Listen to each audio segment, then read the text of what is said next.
Hello friends, ఎలా ఉన్నారు? మీరందరూ బాగుండాలని కోరుకుంటున్నాను. నేను బాగున్నాను. అమెరికాలో పల్లెటూర్లు ఎలా ఉంటాయనేది చాలామందికి తెలియదు. అవి ఎలా ఉంటాయి, అక్కడ ఇల్లులు ఎలా ఉంటాయి అనేది నేను ఇప్పుడు ఈ వీడియోలో చూపిస్తున్నాను.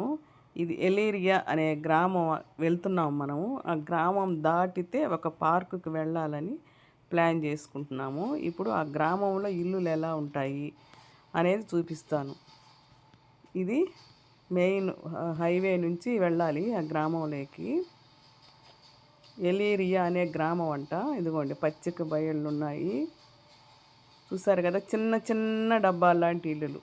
మనకి ఇండియాలో చిన్న చిన్న ఉంటాయి కదా, హట్ అంటే కచ్చా హౌసెస్ ఉంటాయి కదా, అలా ఉంటాయన్నమాట. చిన్న పెంకుటిల్లు అలాగ ఉంటాయి అన్నమాట. ఇవి కూడా ఇవి చాలా వరకు చాలా పేదవాళ్ళు ఉండే హౌసెస్ అనమాట. ఇది చిన్న చిన్న ఇళ్ళు, అంత డెకరేటివ్గా ఉండవు.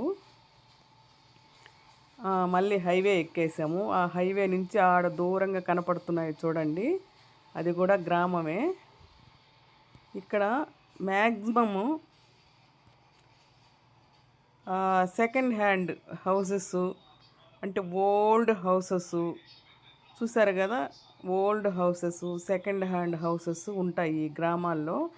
ఇవి మెయిన్ సిటీస్కి చాలా దూరంలో ఉంటాయన్నమాట. చూసారు కదా, చిన్న ఇళ్ళు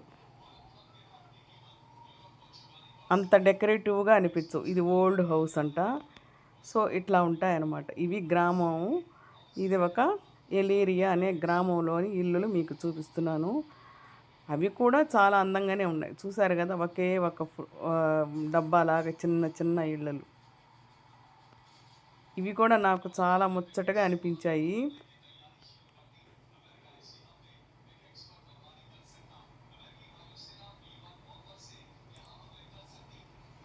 సో మనం ఈ రోడ్డు దాటి వెళితే ఒక పార్కుకి వెళతాము. ఆ పార్కు బ్యూటిఫుల్ పార్క్.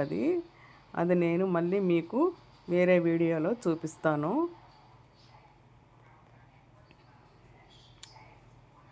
ఇక్కడ సిగ్నల్ రూల్స్ చాలా జాగ్రత్తగా పాటించాలండి. ఎందుకంటే మనకి తెలియకుండానే మనకి నోటీసెస్ వచ్చేస్తాయన్నమాట. సిగ్నల్ రూల్స్ వైలేట్ అయ్యారు అని, మీరు ఫైన్ కట్టండి అని.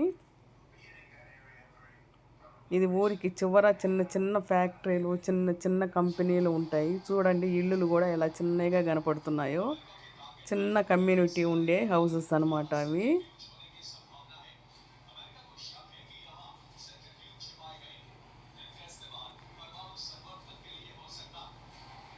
మొత్తానికి మనం అమెరికాలో ఉండే ఇల్లులు కూడా చూసాము.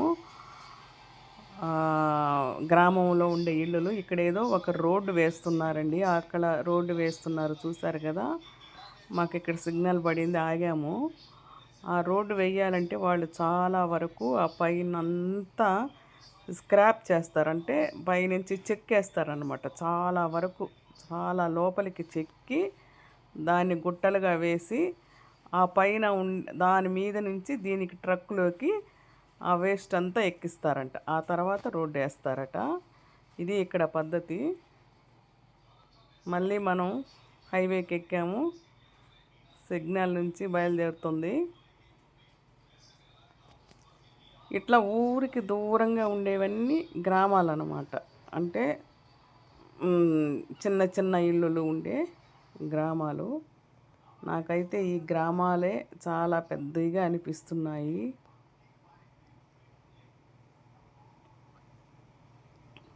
చాలా బాగుంది కదా. ఇక్కడ ఏవైనా బాగుంటాయండి, చూడ్డానికి అందంగా ఉంటాయి, బ్యూటిఫుల్గా ఉంటుంది. సీన్స్ బాగుంటాయి, సీనరీస్ బాగుంటాయి.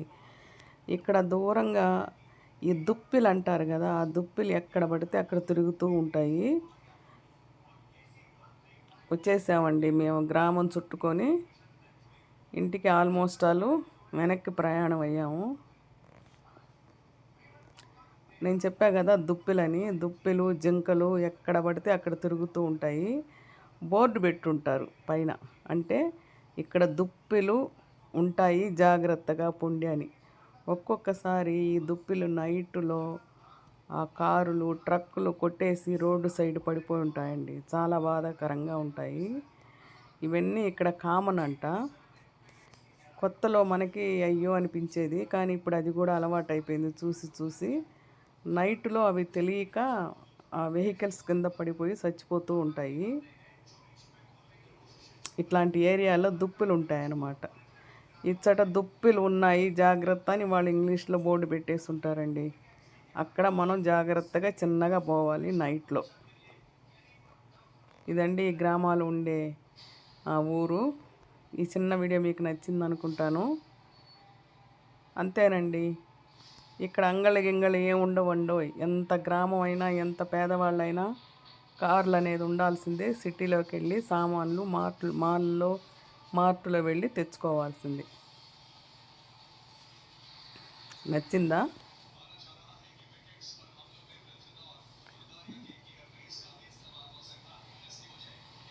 ఈ వీడియో నచ్చితే మీరు లైక్ చేయండి, షేర్ చేయండి, సబ్స్క్రైబ్ చేయండి. ఇంకా మరిన్ని వీడియోలతో మీ ముందుకు వస్తాను. Thank you for watching video.